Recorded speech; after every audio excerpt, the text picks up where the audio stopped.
Queridos hermanos, en el Evangelio de hoy, frente a esta curiosidad de Herodes por la persona de Jesús, aparecen algunas de las teorías que tenían aquellos que lo habían escuchado hablar sobre quién era Jesús.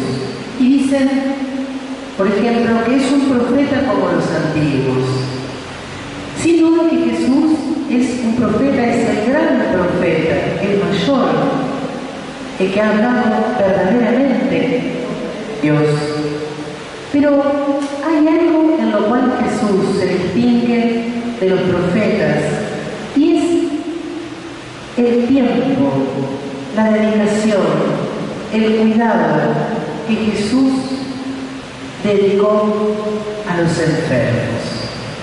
Si uno lee el Evangelio, hay un alto porcentaje de las historias que ellos narran que está vinculado a Jesús estando con los enfermos, recibiendo a los enfermos, curando a los enfermos, consolando a los enfermos.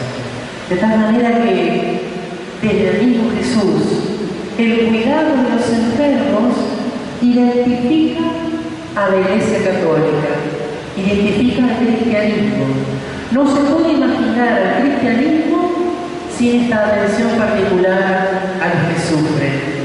Y por eso también, queridos hermanos, una manera de testear si nosotros estamos viviendo de verdad nuestra vocación cristiana es cómo nosotros nos acercamos a las personas enfermas, cómo aceptamos, cómo asumimos las situaciones de enfermedad que puede haber en nuestra propia familia, en nuestro entorno de grupo de amigos, en nuestro barrio, o para algunos también en su tarea apostólica. La enfermedad siempre ha sido un enigma para el hombre. ¿Por qué existe la enfermedad? ¿Por qué tenemos que sufrir? Y en el Antiguo Testamento incluso muchas veces se pensaba que la enfermedad era como un castigo de Dios, sobre todo por pecados propios o por pecados de los antepasados. Pero ya los profetas, sobre todo Jeremías y Ezequiel, enseñan que no, que la enfermedad no está ligada a los pecados personales ni a los pecados de la propia familia. La enfermedad existe en el mundo como una consecuencia del pecado original. Pero la enfermedad es también una ocasión de encontrarnos con Dios.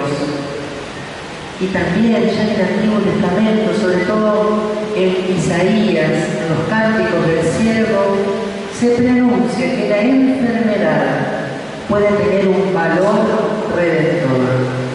Claro que todo esto solo nosotros lo comprendemos plenamente cuando vemos la historia de Jesús.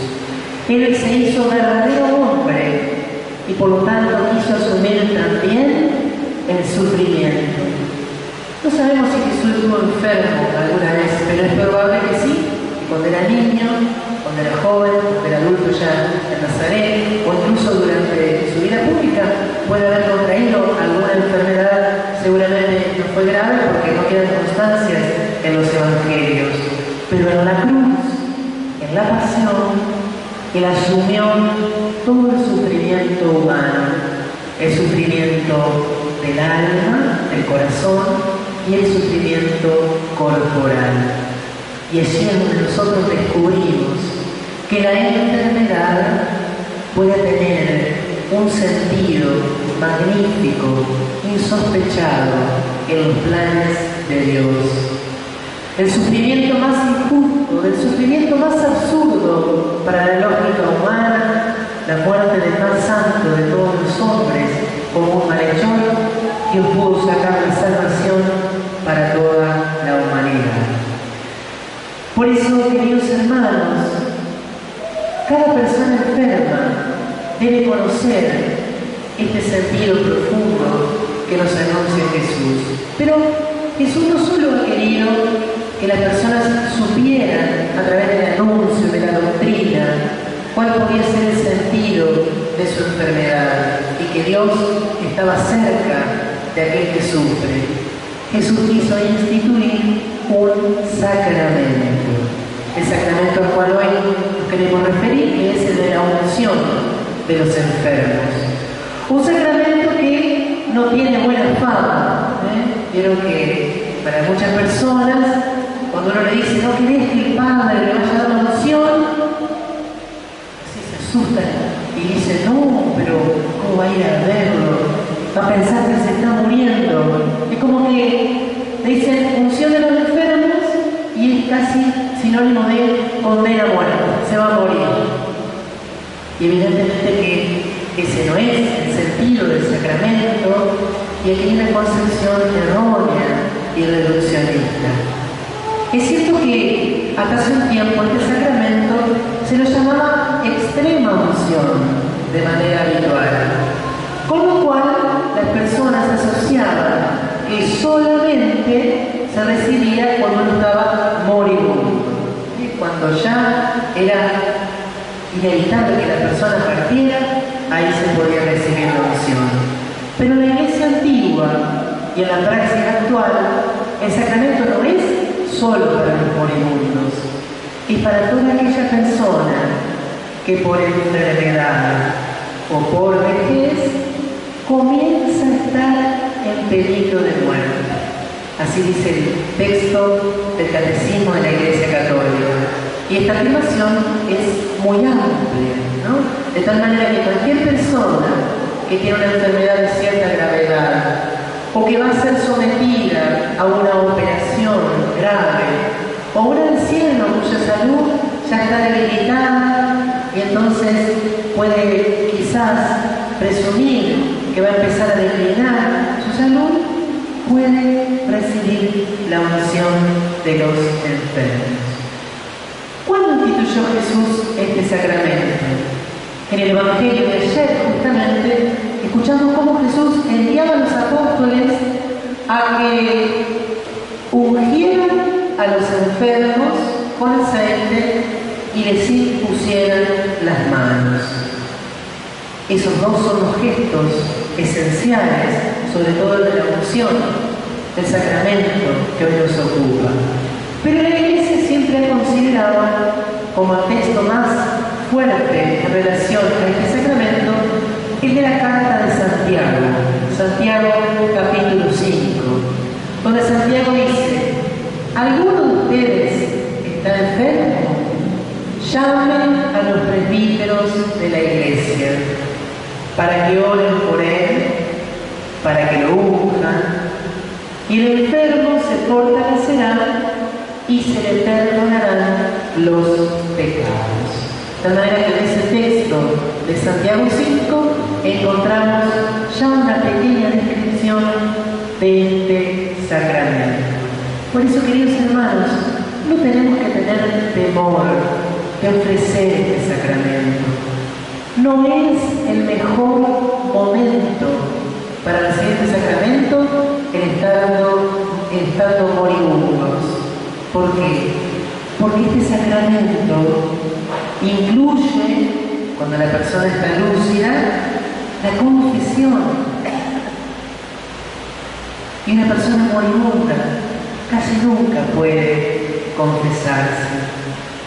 Y cuánto bien le hace a una persona enferma, que incluso a veces ha pasado décadas sin ver un sacerdote, y que tal vez tiene en el fondo de su corazón grandes pecados que acarrea desde toda su vida.